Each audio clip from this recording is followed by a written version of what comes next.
Hello students, I am R K Jha from Mahatma Gandhi शिक्षण संस्थान दरभंगा। आज हम क्लास 9th के लिए चैप्टर ट्रायंगल्स का एस क्राइटेरिया लेके आए हैं। एस का मतलब होता है साइड साइड साइड। मतलब कि किसी एक ट्रायंगल के अगर तीनों साइड किसी दूसरे ट्रायंगल के कॉरेस्पॉन्डिंग तीनों साइड के बराबर हो तो वो दोनों ट्रायंगल आपस में कंग्रुएंस होते हैं। मतलब दो ट्रायंगल है आपके पास, दोनों ट्रायंगल का पहला साइड दूसरे ट्रायंगल के पहला साइड के बराबर है, पहला ट्रायंगल का दूसरा साइड दूसरे ट्रायंगल के दूसरे साइड के बराबर है। अगर पहले ट्रायंगल का तीसरा साइड दूसरे ट्रायंगल के तीसरा साइड के बराबर है तो दोनों ट्रायंगल आपस में कंग्रुएंस होगा। क्लियर? तो देखिए एस का हम स्टेटमेंट क्या देंगे? स्टेटमेंट देंगे, ये थ्योरम है कि if the three sides of one triangle are equal to the corresponding three sides of another triangle then the two triangle मतलब बोथ ट्रायंगल्स आर कंग्रुएंट। आप यहाँ देखिए, हमने ए बी सी एक ट्रायंगल बनाया था और पी क्यू आर। अभी आप नीचे वाले को इग्नोर कर दो। ए बी सी और ये पी क्यू आर है। इसमें ये ए बी पी क्यू के बराबर है, ये ए बी पी क्यू के बराबर है, बी सी क्यू आर के बराबर है और ये ए सी पी आर के बराबर है। तो क्या है? दो ट्रायंगल है जिसमें एक ट्रायंगल का तीनों साइड दूसरे ट्रायंगल के कॉरेस्पॉन्डिंग थ्री साइड्स के बराबर है। तो ये ए बी सी और ये पी क्यू आर आपस में कंग्रुएंस होगा, इसको प्रूव करना है। क्लियर? स्टेटमेंट तो समझे। अब हम आते हैं गिवन में। गिवन में आप क्या लिखोगे कि ए बी सी और पी क्यू आर एक ट्रायंगल है जिसमें दिया है कि ए बी के बराबर पी क्यू है, बी सी के बराबर क्यू आर है और ए सी के बराबर पी आर है। ये गिवन है। क्या शो करना है कि ये ए बी सी और ये पी क्यू आर कंग्रुएंस होगा, ये हमको प्रूव करना है। तो हम क्या किए, सबसे पहले कंस्ट्रक्शन करेंगे कि अनदर ट्रायंगल जो था दूसरा ट्रायंगल पी क्यू आर, इसमें हम इस क्यू एफ और आर एफ प्रोड्यूस कर दीजिए जिससे ये एंगल बी इस एंगल के बराबर हो जाए। हम सुविधा के लिए 1 2 लिख दिए, मतलब 1 के बराबर 2 होगा और ये एंगल इसके बराबर होगा, यानी 3 4 के बराबर होगा। ठीक है, इतना हम कंस्ट्रक्शन में कर लिए। अब हम इसका प्रूफ देंगे ए बी सी और ये जो क्यू आर आप जो देखते हो ए बी सी है और F Q R, A B C F Q R, ये नीचे वाला जो ट्रायंगल है इसको और इसको हम पहले कंग्रुएंस करेंगे।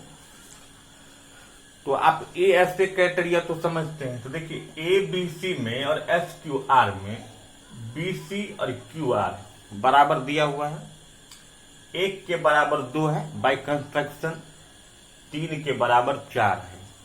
तो एंगल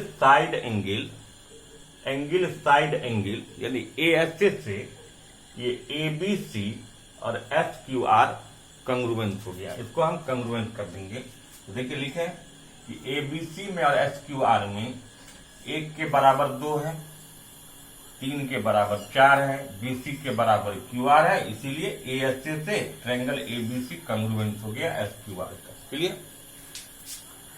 अब है कि हम ये भी जानते हैं कि जब दो ट्रायंगल कंग्रुएंस होगा तो उसमें सिपिसिटी चलता है, मतलब उस कंग्रुएंस ट्रायंगल के सारे कॉरेस्पॉन्डिंग पार्ट बराबर होते हैं सिपिसिटी से।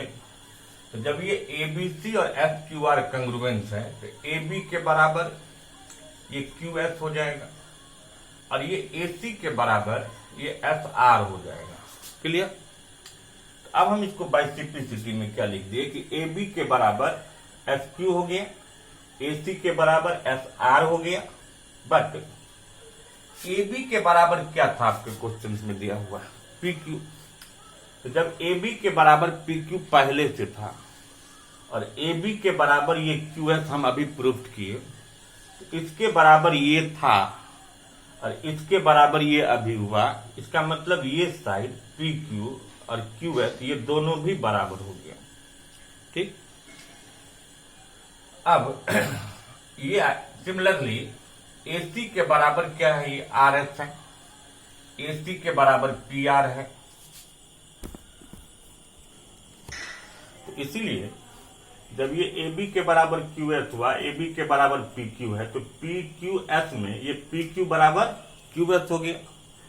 AC के बराबर SR है, AC के बराबर PR है, इसीलिए PR और SR भी क्या बराबर हो गया। अब आप देखिए अगर हम इस PQS में आते हैं तो PQS में अभी आप क्या देखें कि ये PQ और QS बराबर है, और हम जानते हैं कि किसी भी ट्रायंगल में इक्वल साइड के सामने के एंगल बराबर होते हैं। तो जब PQS में ये PQ और QS बराबर है तो ये एंगल और ये एंगल बराबर होगा। इसका नाम हमने 5 और 6 रख दिया कि 5 के बराबर 6 होगा। PRS में PR के बराबर RS है, इसलिए इसमें भी इक्वल साइड के सामने के एंगल बराबर होगा, इसलिए 7 के बराबर 8 हो गया। अब 7 के बराबर 8 हुआ, 5 के बराबर 6 हुआ। 5 के बराबर 6 हुआ, इसको हम पहला इक्वेशन बना लिए।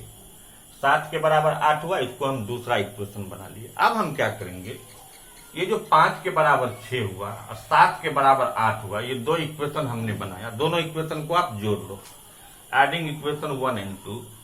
तो 5 + 7 बराबर होना चाहिए 6 + 8। चूंकि हम जानते हैं एक्लूट्स के एक्जियम से कि जब भी कोई दो चीज बराबर हो तो बराबर में बराबर जोड़ने से रिजल्ट भी बराबर होता है। इसीलिए 5 के बराबर 6 है, 7 के बराबर 8 है, इसलिए 5 + 7 बराबर होगा 6 + 8 का।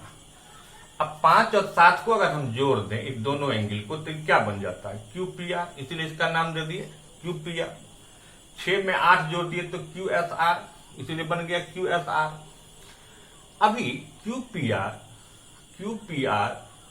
बराबर हुआ QSR का, लेकिन QSR किसके बराबर था, इसके बराबर था। क्यों, जब इस दोनों को हमने कंग्रुएंस किया था तो CP से ये एंगल इसके बराबर था, और अभी ये एंगल इसके बराबर है।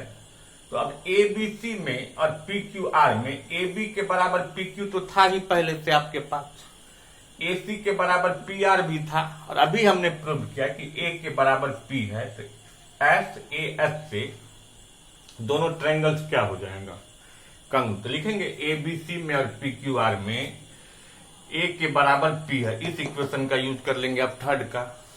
AB के बराबर PQ, AC के बराबर PR गिवन ही है, इसीलिए SAS से ABC और PQR दोनों ट्रायंगल्स कंग्रुएंट हो गया। तो इस तरह से आप इसको प्रूव कर सकते हैं, ठीक है। तो इसको आप SSS क्राइटेरिया को देखेंगे।